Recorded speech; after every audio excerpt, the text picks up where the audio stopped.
In this video, I'll show you how to add a product to Big Cartel.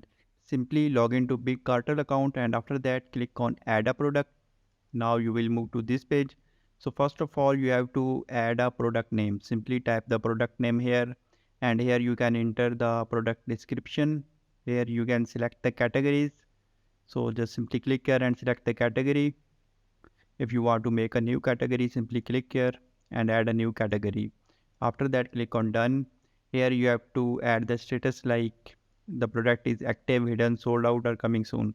So simply select the status here and here you can set the price and you can put the item on sale. After that, here you can add a variant.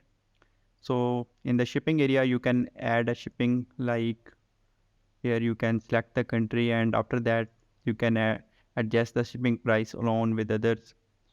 So now here you can also edit US tax category.